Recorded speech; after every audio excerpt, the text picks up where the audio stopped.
Ok, fizemos alguns PCS antes neste canal e posso ter usado demais a palavra final. Mas se alguma vez houve um PC definitivo, então este é um deles aqui.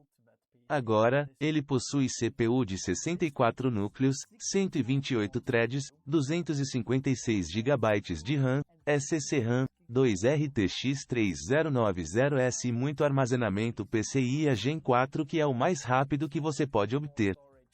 Então, basicamente, este PC não é meu e é para, deixe-me aumentar meu francês e ver como posso pronunciar isso corretamente, Damien Guillemeno ou Damien Guillemeno, que na verdade é um artista de criaturas e um diretor de arte. Então você deve ter visto o Rei Leão, ele projetou ou esculpiu a Scar de Symbol Corp, ele fez a escultura de alienígenas em Alien Covenant, ele trabalhou nas principais criaturas de alguns dos filmes da Marvel e assim por diante. Então ele é um artista e criador muito talentoso e me procurou e estamos conversando de um lado para o outro há um bom tempo e ele disse, olha, eu só quero o PC que é o melhor e quero 2 RTX 3090 lá. Então foi exatamente isso que fizemos e em um momento vamos voltar no tempo e você verá o processo de construção deste PC, mas esta é uma das compilações de PC mais interessantes, complicadas e mais longas que já fiz, porque é tão diferente de qualquer um dos jogos DIY usuais ou PCS criativos que você tem na plataforma normal de prosumer. Isso é completamente diferente, é absolutamente insano. Então, no resto do tempo, vamos construir o PC e depois voltaremos com alguns dos benchmarks e então vamos dar uma olhada em como este PC funciona.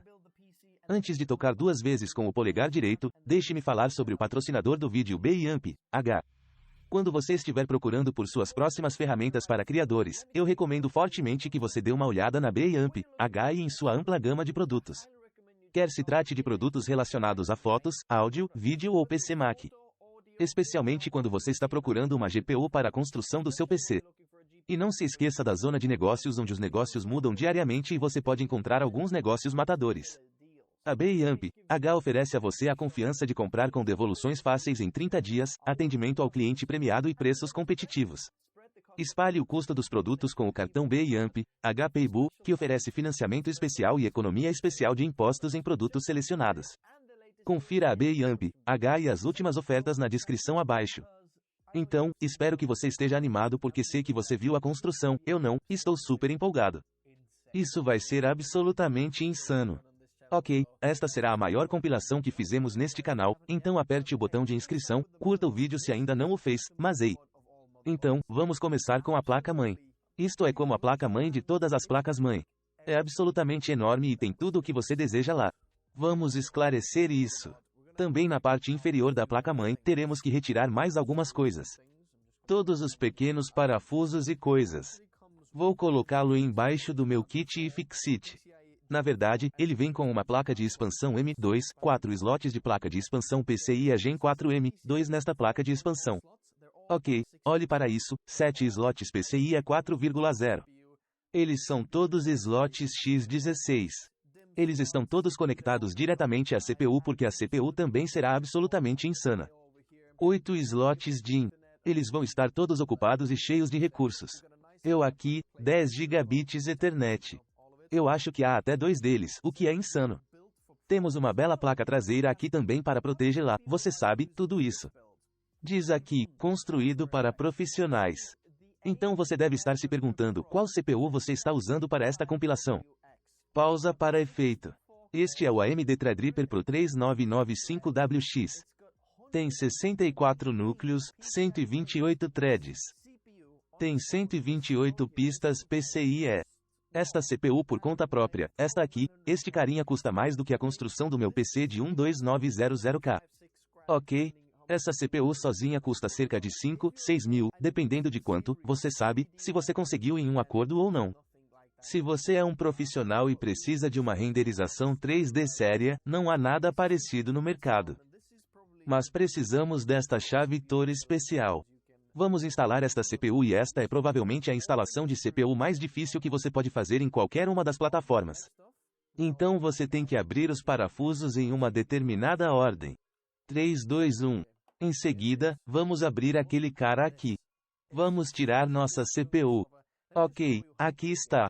Veja isso. É um pedaço tão grande de deixe-me mostrar-lhe o quão grande é. Veja a comparação entre como 1 e 7 aqui. Isso é 12700K.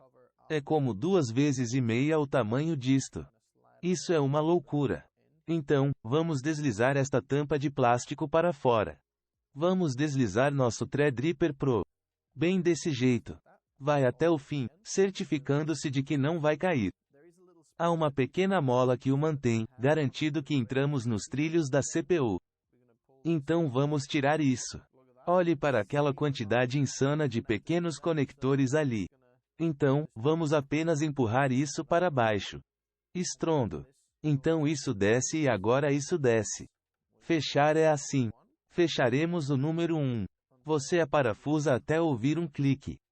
Aqui vamos nós. Clique. Nossa CPU foi instalada. Basta checá-lo. Clique. Clique. Então, basicamente, isso garante que você tenha uma tensão perfeita na CPU, porque você precisa ter uma tensão igual. Então, todas essas canetas e tudo mais, nada como um pouco desligado ou não conectado ou conectado um pouco mais do que os outros precisam ser iguais. Em seguida, o que faremos é instalar alguma RAM. E desta vez a RAM vem em um saco plástico como esse. O que temos aqui? Infelizmente, esses são bastões verdes de RAM. Mas quanto você tem? 128 GB? Não, é muito pouco. 256 GB de RAM ACC rodando a 3.200 MB transferências por segundo. Isso é insano. As plataformas usuais de consumo têm memória de canal duplo, seja Ryzen ou Intel, você sabe, sistemas, você tem 2 canais de memória. Pode haver 2 slots por canal e assim por diante. É por isso que às vezes você tem 4. E então o AMD Threadripper tem memória de 4 canais, o que é, você sabe, muito, muito mais. Agora esse cara aqui tem 8 canais de memória. Então, basicamente, cada slot tem seu próprio canal de memória dedicado, o que é super insano, absolutamente ridículo. Então vamos abrir os slots e começar a ocupá-los. Em seguida, o que faremos é instalar as unidades M2. Ok. Então esta placa-mãe tem 3 slots M2 embutidos na placa-mãe, como o real na placa. Ele também vem com o cartão de expansão. E Debian, que vai ter este PC, na verdade quer 3 unidades separadas, você sabe, unidade do sistema operacional, depois uma unidade de projeto e, em seguida, um grande arquivo ou onde seus recursos estão basicamente em uma unidade em que você está trabalhando e assim por diante. Portanto, para o sistema operacional, queremos ter a unidade mais rápida possível, que é a Western Digital Black SN850. Agora, isso tem gravações de leitura aleatória muito boas e é a unidade de sistema operacional mais rápida que você pode obter. Agora, pode não ser o mais rápido em leituras sustentadas e velocidades de gravação, mas para o sistema operacional, não precisamos disso. Então, queríamos apenas os mais rápidos para o sistema operacional, que é este aqui, com 2 TB de tamanho. Então, para os projetos reais nos quais você está trabalhando ativamente, temos o Seagate FireCuda 530 SSD. Portanto, este tem 4 TB de tamanho. Esta é a capacidade máxima em que ele entra. E é aí que todos os projetos estarão em projetos ativos. E por causa das ótimas especificações escritas de terabytes, você pode gravar arquivos muito grandes nele e retirá-los. 70% da unidade pode ser reescrita todos os dias. E as velocidades sustentadas de leitura e gravação ou tipo de desempenho sustentado da unidade são muito, muito boas, como as melhores da classe, como melhores do que as unidades Samsung e assim por diante. E é por isso que entramos com esta unidade de altíssima qualidade. E então para a unidade real de grandes ativos, queríamos algo um pouco maior que 4 TB. Agora, no momento em que fiz isso, apenas alguns dias atrás, o Sabrent Rocket lançou um SSD M2 de 8 TB, que também é super rápido. E não é flash QLC. Poderíamos ter usado aquele, mas acho que ainda não está à venda. Ocupa 4 slots. Vamos adicionar 4 unidades de 2 TB de SSD Seagate FireCuda 530. Nós vamos colocar todos eles lá. Nós vamos juntá-los. Portanto, teremos 8 TB de armazenamento ridiculamente rápido. Vamos começar com isso. Então, isso aqui na minha mão são 12 TB de armazenamento NVMe ridiculamente rápido. 12 TB. Além disso, esses pequenos impasses quadrados. Além disso, se você não tiver os chips de flash do outro lado também, é bom ter o pequeno adesivo de impasse lá também. Então, vamos colocar isso para baixo. Agora, esta unidade secundária, o FireCuda 530, na verdade, tem o flash em ambos os lados, o que significa que não vamos colocar o adesivo lá. Nós só vamos ter outro impasse a partir daqui. Na verdade, vou instalar o terceiro impasse aqui também, embora nossas unidades não vão para lá, mas os parafusos sobressalentes não vão faltar lá porque eu já abri o pacote e há dois dentro. Então coloque o parafuso lá, mesmo que não haja nenhuma unidade lá. Então você tem um slot de expansão se quiser adicionar uma unidade extra lá por algum motivo, se precisar de mais do que isso, você pode fazer isso. Então conecte aquele M2, empurre para baixo e pronto. Agora esta placa de expansão. Às vezes, o que acontece é que você pode obter essa placa de expansão, mas o problema é que você só tem pistas PCIe limitadas de sua CPU para seus slots PCIe, o que significa que provavelmente perderá alguns outros recursos da placa-mãe. Mas, como temos 128 pistas PCIe, isso significa que podemos facilmente encaixá-lo em um desses slots PCIe X16 e ter todos eles conectados à CPU sem gargalos ou recursos semelhantes que perderemos. Apenas encaixando 4 aqui. Basicamente, o que esta placa faz é encaixar este slot X16 em 4 slots X4. E então temos acesso direto a todos esses M2S.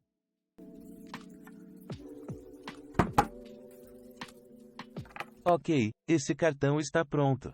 Nós vamos colocar aquele do lado. Mesmo que a CPU seja TDP de 280 watts, ainda iremos refrigerar a ar. E temos nosso confiável cooler Noctua. Este é o NH-U14S, mas uma versão TR4SB3 dele, o que basicamente significa que a placa inferior do cooler é absolutamente enorme para cobrir todo o IHS dele. Mas você pode estar dizendo, você sabe, fãs marrons, isso vai ser nojento. Bem, estou feliz em trazer-lhe as boas notícias. Não vamos usar os ventiladores marrons. Temos ventiladores pretos substitutos aqui. Noctua recomenda que você coloque 9 pontos no dissipador de calor. E depois mais 4 no meio. Mas o legal, ou apenas o diferente dessa placa-mãe, é que esse soquete é na verdade torcido 90 graus. Normalmente, os slots de RAM estão do lado esquerdo e direito, mas aqui eles estão na parte superior e inferior.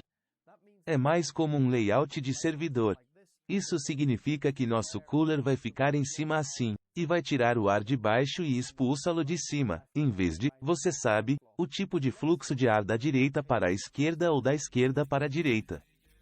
Vamos colocar pasta térmica aqui então. Alinhe-o com os orifícios dos parafusos. Então agora vamos parafusar, mas fazendo poucas voltas de cada lado. Então vamos instalar essas almofadas anti-vibração nesses cantos do cooler. Mas antes de colocarmos os ventiladores no cooler, temos outra coisa que vai parecer muito legal e fazer com que pareça um pouco mais legal do que, você sabe, apenas um dissipador de calor prateado comum. Basicamente, isso é chamado de capa Noctua Chromex, ou é chamada de capa do dissipador de calor preto NaH6 Chromex. Portanto, a instalação para isso é muito simples.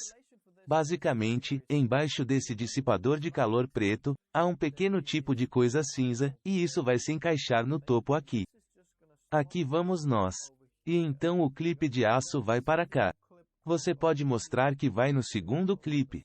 Aqui vamos nós. E então isso literalmente desliza para o topo. Olhe para isso. Muito melhor. Agora é muito importante ter certeza de que seus ventiladores também foram montados da maneira certa.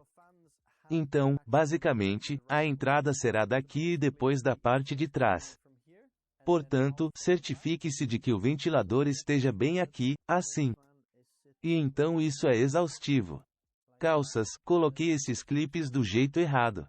Sim, antes de colocar a tampa do dissipador de calor, certifique-se de colocar os ventiladores primeiro. Os ventiladores realmente precisam ser instalados primeiro. Muito bom. Parecendo muito bonito e elegante. Então, agora esses cabeçalhos de ventilador aqui, vamos colocar o ventilador da CPU e o ventilador da CPU opcional. Pegue isso aqui. Esconda aqueles cabos ali embaixo. Agora vamos mover esta placa-mãe para o lado por um segundo. Em seguida, precisamos preparar este caso. Este é o Fractal Mishify 2XL. É um case enorme como vocês podem ver por esse ângulo, nem cabe aqui. A razão pela qual temos este gabinete é porque a placa-mãe que temos é uma placa-mãe enorme. É uma placa-mãe tamanho E80X e ainda maior do que alguns dos outros ETX. Se não me engano, esta é uma das maiores placas-mãe tamanho E80X, ou seja, não há muitos gabinetes que suportem esse tipo de tamanho, ou seja, você pode ter os encaixes para o tamanho da placa-mãe, mas você não pode rotear os cabos ou será muito difícil resolver isso. Então tire o painel traseiro, tire o painel superior, tire o outro painel lateral, o painel frontal saiu também. É um painel frontal muito legal aqui, como você pode ver. Na parte de trás, também estamos tirando esse painel inferior aqui e vamos tirar a gaiola do disco rígido frontal, porque esperamos que possamos colocar uma ventoinha de 140 mm aqui, talvez até duas se pudermos encaixá-las aqui apenas porque podemos obter mais fluxo de ar puxado de baixo para cima, o que ajudaria no resfriamento e na pressão positiva dentro do gabinete assim. Na verdade, podemos tirar a tampa do ventilador superior porque vamos esgotar a partir do topo, o que significa que não precisamos de um filtro no topo porque queremos que toda a poeira que está dentro seja expelida. Mas temos substitutos para todos esses ventiladores. O que temos é um pequeno upgrade. Temos o Ártico. Estas são as ventoinhas Arctic P14 WPM PSTA RGB, que é 0 RGB, e vão até 1900 RPM. E eles são basicamente muito acessíveis, mas também um dos melhores em termos de desempenho se você quiser ventiladores a RGB de 140 mm. Portanto, a próxima parada é substituir as ventoinhas frontais e traseiras do gabinete. Então, um pequeno lapso de tempo de como vamos fazer isso. O que eu gosto neste caso é que até agora tudo o que é parafuso de dedo, na verdade você pode desparafusar com o dedo. Às vezes você tem um parafuso borboleta, mas na verdade o que acontece é que você precisa usar uma chave de fenda para retirá-lo porque os parafusos estão muito apertados. Não aqui. Na verdade, preciso tirar a fonte de alimentação apenas para ver até onde esses cabos vão na fonte de alimentação e quão grande ela é, apenas porque preciso ver até onde posso mover esta gaiola de disco rígido ou se tenho que removê-la isto. Para a fonte de alimentação, estamos usando fonte de alimentação EVGA1600W. E se você está pensando, fonte de alimentação de 1000W não é suficiente? Bem, na verdade não. Em plena utilização, este PC está consumindo mais de 1000W de energia. Sim, teremos que retirar esta gaiola de disco rígido também. A propósito, se você der uma olhada no conector disso, este é um conector completamente diferente do cabo de chaleira normal aqui. Você pode ver esse cara? Olhe para aquele cabo especial para conectar isso. É como uma potência industrial que você vai conectar.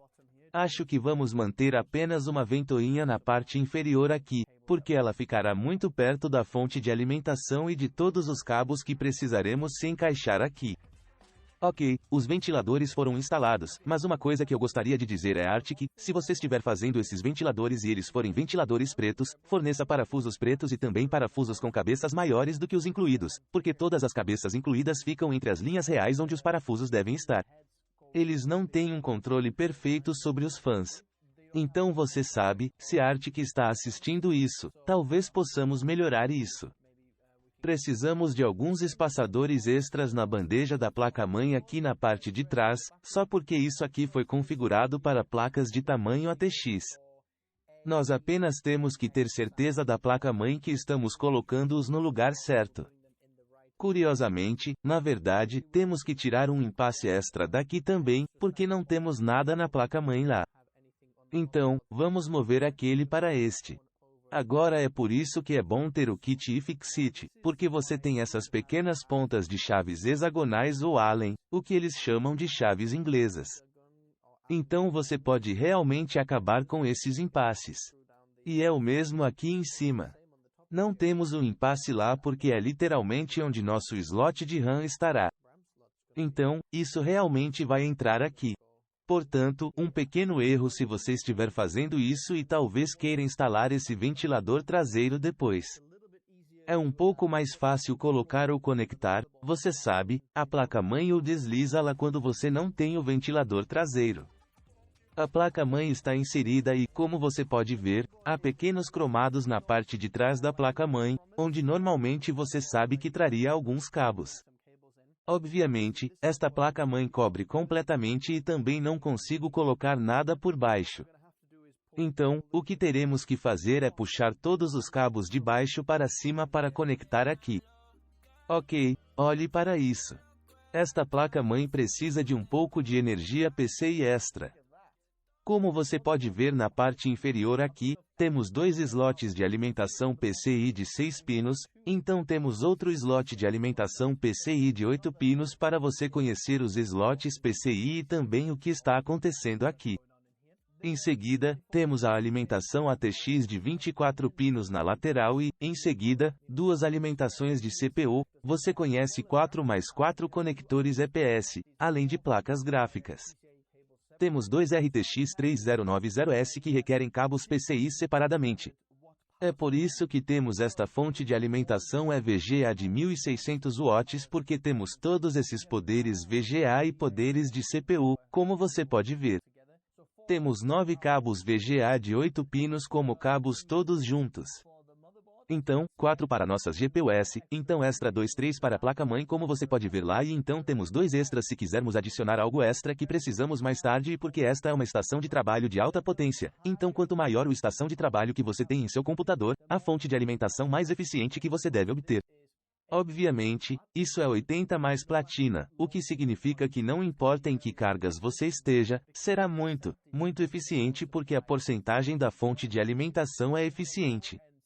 O que quero dizer é que, se você tiver um sistema inferior que consuma talvez apenas 450 watts e seja 90 watts com eficiência de energia, não perderá tanta energia entre 90% de eficiência de energia ou 80 watts de eficiência de energia com o menor consumo de energia.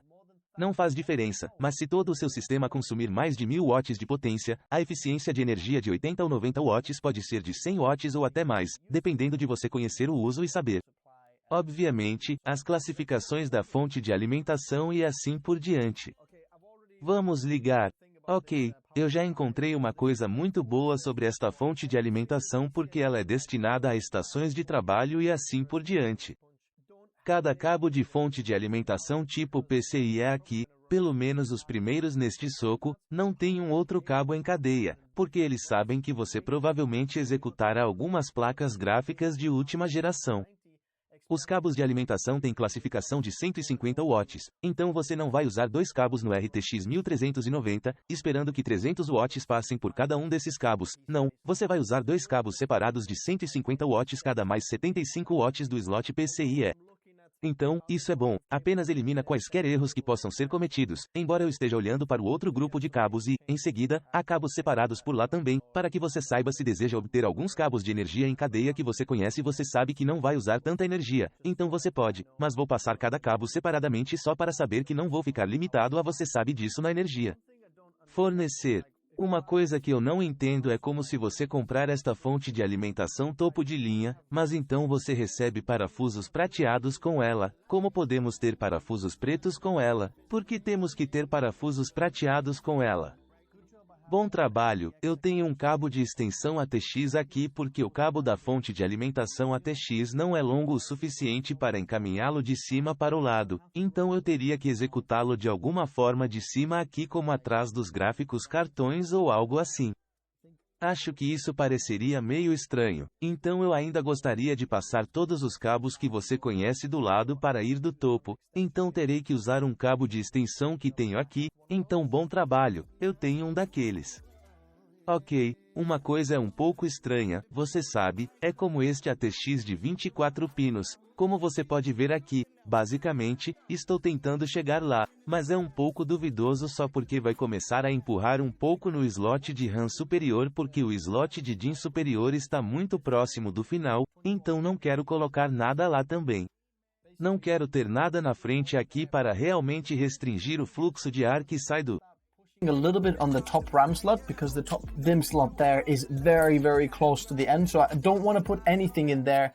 Also, I don't want to have anything in front here to really restrict the airflow out from the caso, então eu vou ter que executar isso do lado. Outra opção seria fazer com que este belo painel fosse retirado, então você verá muitos cabos aleatórios e não ficará tão bonito quanto este, então acho que a melhor opção é realmente usá-lo assim ao lado. Eu posso fazer um furo na caixa como aqui e ali, só para poder amarrá-lo ali, o que você não verá realmente depois. Agora, a outra coisa que temos que descobrir é para as placas gráficas, porque as placas gráficas vão funcionar como SLI ou serão NV ligadas entre si, terão que estar separadas por 4 slots, mas por causa do cooler de a CPU está orientada desta forma, o que significa que vai puxar o ar daqui. Quero ter as placas gráficas o mais longe possível do cooler da CPU porque a VRAM da placa gráfica está na parte de trás do placa, portanto, se você usar aplicativos que usam muito VRAM, a placa traseira ficará quente e você apenas puxará o ar quente. Provavelmente vamos encaixá-lo no slot inferior aqui, se pudermos, e depois o próximo, como acima, então vamos verificar isso agora. Então, para as placas gráficas, vamos usar as placas gráficas Asus TUF, estas são as RTX 3090S, a TUF no momento estava em um ótimo negócio, então pagamos bem, dizendo apenas acho que 1.700 libras pela placa, então duas delas foram 3,4 mil, preço muito bom. Vou deixar isso na descrição também se você quiser escolhê-los ou verificar os preços mais recentes porque são RTX 3090 muito bons, como se fossem funcionar muito bem, muito silenciosos, então. Vamos ver se isso vai entrar assim.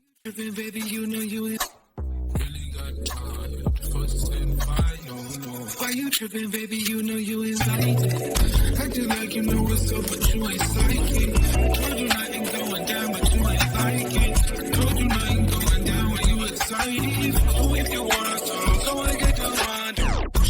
Eu tive que gostar de configurar e tentar algumas coisas diferentes como encaixá-lo e qual é a melhor maneira em termos de resfriamento e porque temos um link NV de 4 slots aqui, em seguida, a placa de expansão M2 como onde você vai colocá-lo como você vai colocá-lo em cima e embaixo, então basicamente a melhor maneira no momento como eu posso ver é que a placa gráfica inferior vai até o slot inferior, então a inferior no placa-mãe, então temos 4 slots acima, temos este, então temos um slot livre ali e então o slot de expansão do cartão M2 no primeiro. Agora porque eu coloquei isso no primeiro é porque eu quero ter um pouco de uma lacuna aqui para que possamos resfriar bem as GPUs, que acho que é a melhor. Na verdade, vou tirar o slot da placa de expansão M2 só porque não tenho certeza de como está a configuração do Windows e o BIOS. Vai ver primeiro como se acendesse porque são todos cartões de 2 TB e então eu tenho SSDs, é isso que quero dizer, e então eu tenho 2 TB, um para o sistema operacional ali também, então não quero misturá-los ou o computador acha que vou instalar o sistema operacional em uma dessas placas, e não naquela, então vou tirar essa e vamos instalar a última coisa quando o Windows já estiver instalado, mas eu só queria para verificar se tudo isso está alinhado e se as placas gráficas estão sendo bem resfriadas. Então é aqui que realmente vamos tirar esses conectores SLI e vamos colocar isso lá. Vamos ver para que lado vai pegar esses parafusos um pouco solto apenas para que eu possa alinhar isso perfeitamente lá. Vamos olhar para isso também, o torna um pouco mais sólido e rígido porque há um tipo extra de ponto de conexão que eu tenho Suporte lateral também que vamos colocar lá no final que vai aguentar, mas meio que essas duas cartas bem antes de conectar qualquer outra coisa, o que eu quero saber é que eu quero ter certeza de que tudo está funcionando e nada está desconectado ou qualquer coisa. Então basicamente conecte-o às placas gráficas, temos os ventiladores da CPU ali, temos a energia da CPU em toda a energia PCIe na energia da placa-mãe e tudo aqui temos uma energia. Botão na placa-mãe real, podemos ligar o PC mesmo com ele. Eu tenho um cabo conectado na parte de trás para a porta de exibição das placas gráficas superiores. Não vou conectar esses ventiladores do chassi por enquanto porque só quero ter certeza de que tudo está funcionando e estamos recebendo um plug pós-alimentação que está verificando tudo bem. Temos um botão liga, desliga ali, então está tudo bem. Algo está acontecendo ali, vamos.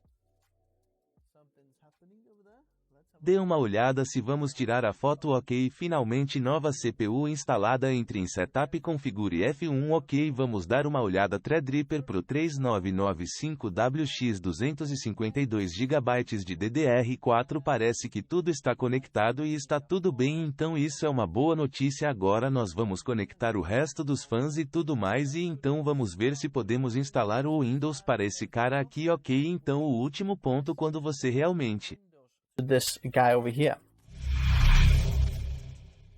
Okay, so the last point when you actually saw... Me viu provavelmente há cerca de uma semana e há algumas coisas que aconteceram com isso que eu preciso gostar tipo de você sabe explicar o que está acontecendo aqui. Então basicamente o que eu descobri é com esta placa-mãe isso não é realmente um PC, primeiro é um servidor e depois um PC. Então basicamente um PC é conectado aos servidores. Por exemplo, se você quiser ajustar qualquer uma das curvas do ventilador na placa-mãe, precisará acessar o servidor e tive uma dor de cabeça tentando acessar isso porque é completamente diferente, não há instruções online como realmente acessar isso, como funciona e assim por diante. Então finalmente no final consegui ligar para meu amigo Chris que conseguiu descobrir alguns dos problemas de IP que eu tinha, mas também graças ao Marco da loja Asus, nem mesmo relacionado a Asus porque tentei meus contatos da Asus e todos eles não faziam ideia do que estava acontecendo graças ao Marco que da Asus Store você conhece o NAS que estou usando.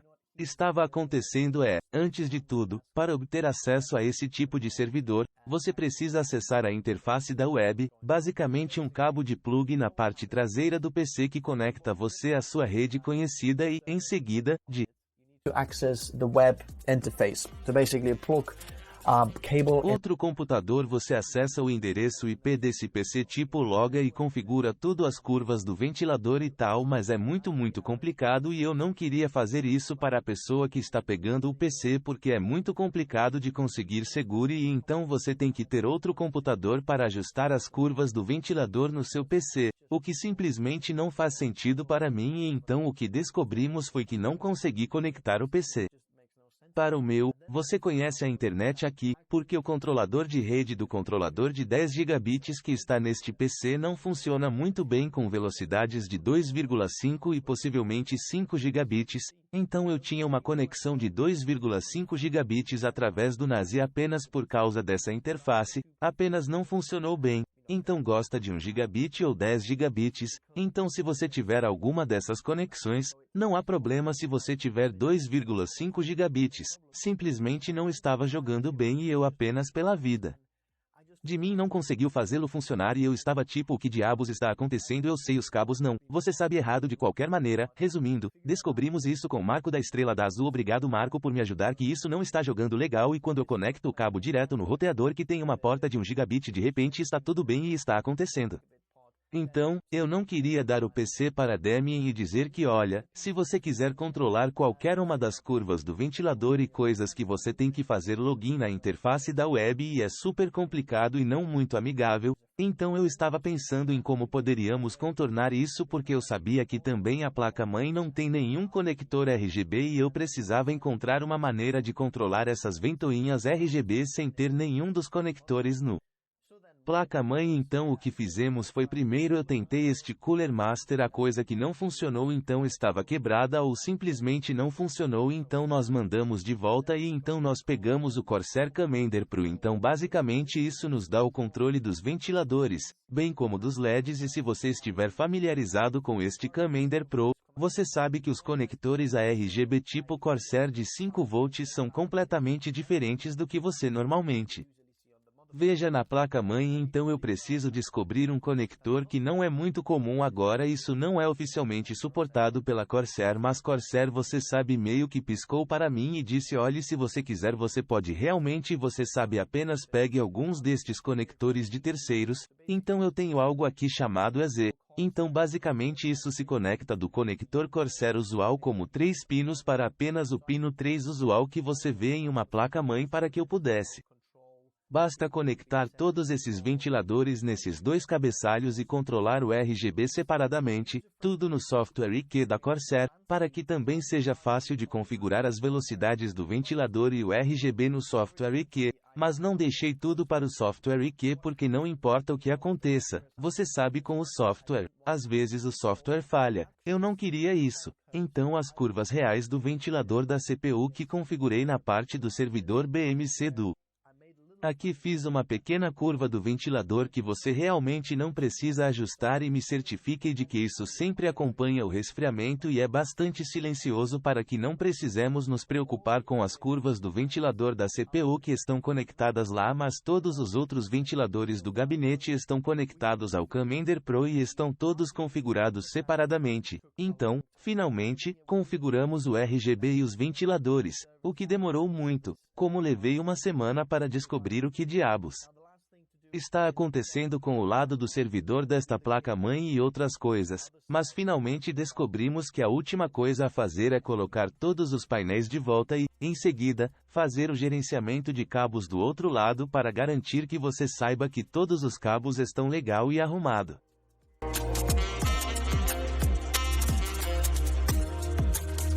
Isso parece muito bom aqui. Eu gosto dessa parte inferior que realmente cobre toda a bagunça inferior e você pode meio que girar tudo lá e apenas espremê-lo lá embaixo. Isso é muito bom, mas também não mencionei isso antes, mas eu tinha para fazer um furo através disso do outro lado só porque quando eu estiver virando o outro lado você verá. Então, basicamente, se você ver este pedaço aqui, eu coloquei laços de zíper ali e tive que puxar isso para baixo.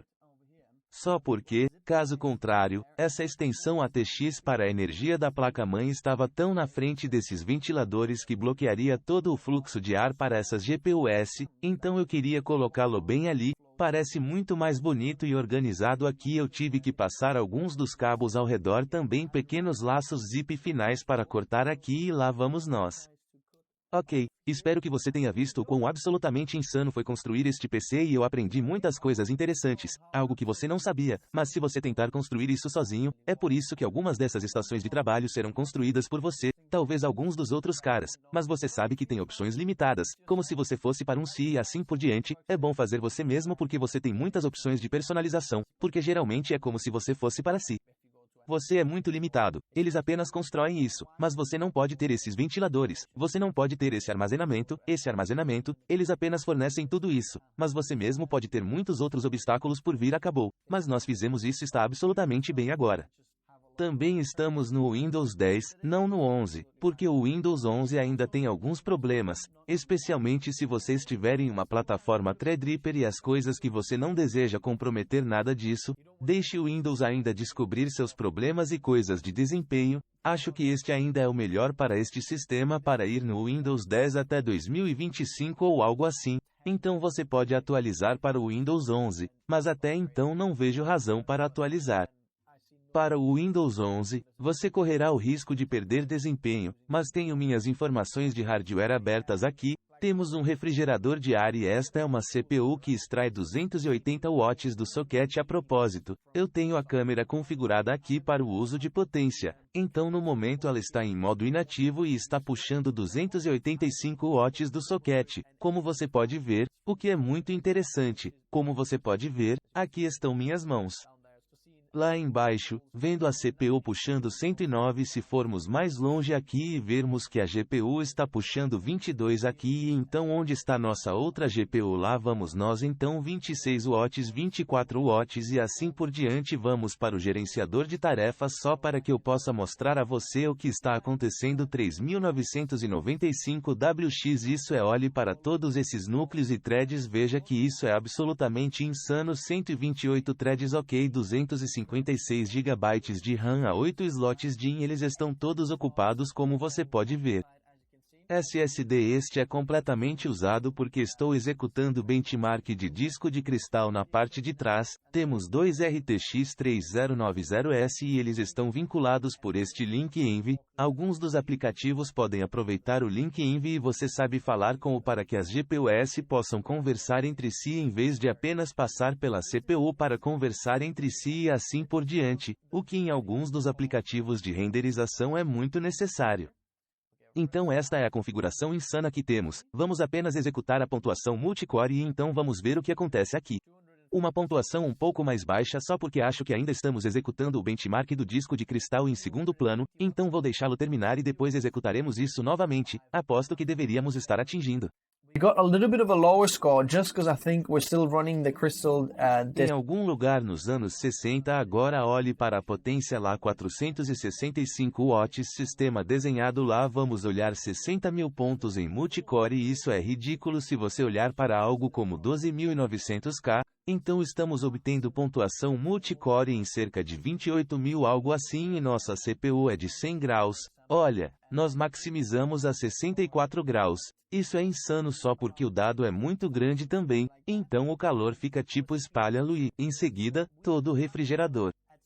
Ele pode fazê-lo muito bem e eu tenho para o ventilador, então é realmente muito silencioso e não aumenta porque o padrão era muito alto. Vamos fazer um terceiro teste também porque acredito que podemos fazê-lo ainda mais alto do que os 60.153. Vamos dar uma olhada em todos esses 128 tópicos apenas trabalhando nessa renderização ok 60.000 está tudo bem temos muitas outras coisas abertas também então não estou preocupado com isso mas isso é insano. Pontuação aqui a pontuação de núcleo único não é tão rápida, estamos aproximadamente em 1230 ou algo assim 1300 em algum lugar por aí, o que é apenas por causa da arquitetura Zen 2, porque é como a série Ryzen 3000, mas eles não têm um desempenho de núcleo único tão rápido como o Ryzen 5000, mas isso é insano.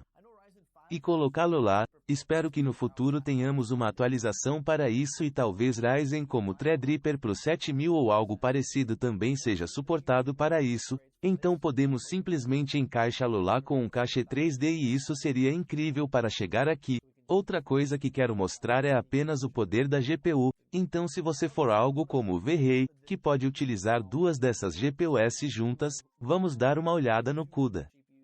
E, em seguida, veja-se a RTX 3090 se você tirar um e apenas executar um deles no momento, então vamos dar uma olhada neste sistema aqui 343 watts ali ok como você pode ver a segunda GPU agora é 320 watts absolutamente utilizados as outras GPUs fazendo quase nada, a energia do sistema consome 657 watts do socket Yankee Doodles. Espere quando colocarmos dois deles ao mesmo tempo e vou executar o Cinebench em segundo plano também, vamos ver se pode ultrapassar os 1000 watts em estoque, isso não tem overclock de forma alguma, então, como você pode ver, temos caminhos de 1667 V aqui e vamos fazer o teste novamente e então vamos ver o quão bem ele escala, então vamos faça o mesmo teste com duas GPUs agora vamos preparar isso e então olhe para essas duas GPUs ao lado o que vai acontecer com elas lá ok ambas utilizadas 1000 watts já usado com isso.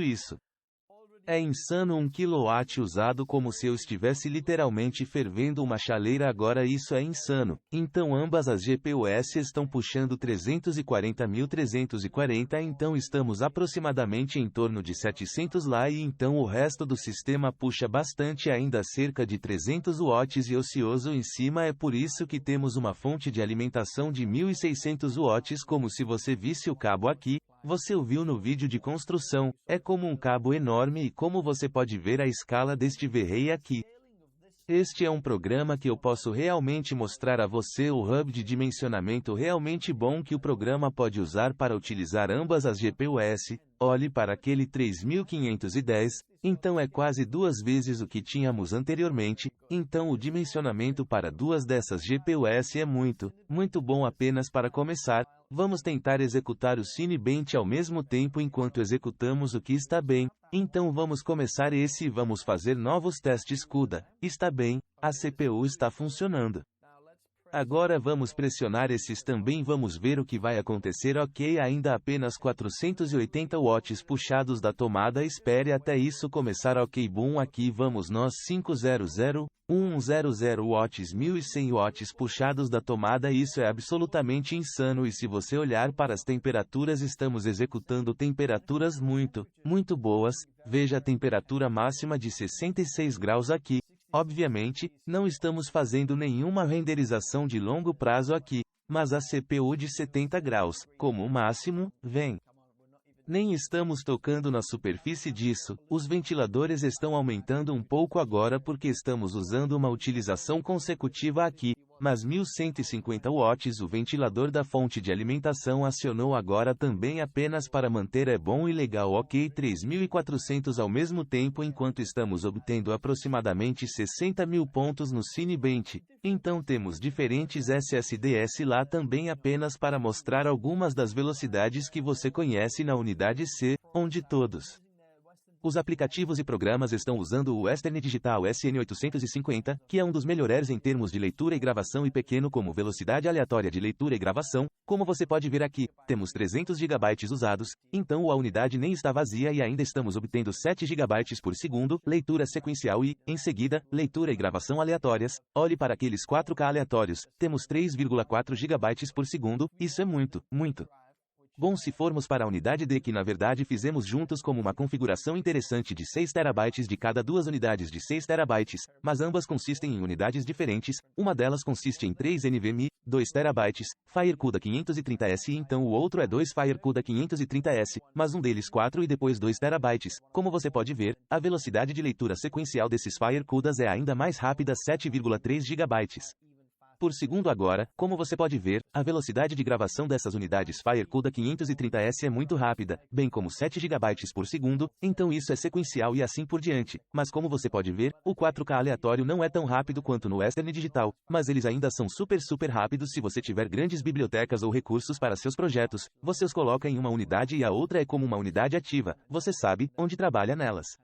Projetos, recursos ou bibliotecas, o que você tiver. Então a razão pela qual escolhemos o FireCUDA 530S é que eles têm uma sustentação, então você pode escrever neles, na verdade, martela-los com arquivos grandes, eles ainda terão um desempenho muito bom e muito rápido. Agora, se você quiser conhecer algumas pessoas boas no YouTube que realmente testam os SSDs, recomendo fortemente que você verifique os testadores técnicos. Ela é absolutamente incrível em testar esses SSDs e NVMe. Eu não vi muitas pessoas que os testam tão bem e realmente gostam de compará-los uns com os outros. Então se você quer saber um bom SSD, você sabe qual comprar, basta dar uma olhada neles. Então a unidade D, terminei aqui também velocidades muito boas como você pode ver na tela para que conclua a construção e benchmarks essenciais desta experiência absolutamente incrível e diferente de usar a placa-mãe Asus WRX80 e esses dois Asus RDX 1390S resistentes lá no NVLink ou SLI é um burro de carga 3D insano. Então se você é alguém que faz muito 3D, você sabe renderizar trabalho 3D esculpir usando Maya Arnold V-Ray algo assim misturado, então este é o tipo de PC que realmente funciona muito bem. Agora, se você está se perguntando como isso é bom na edição de vídeo, por exemplo, Premiere Pro e DaVinci Resolve.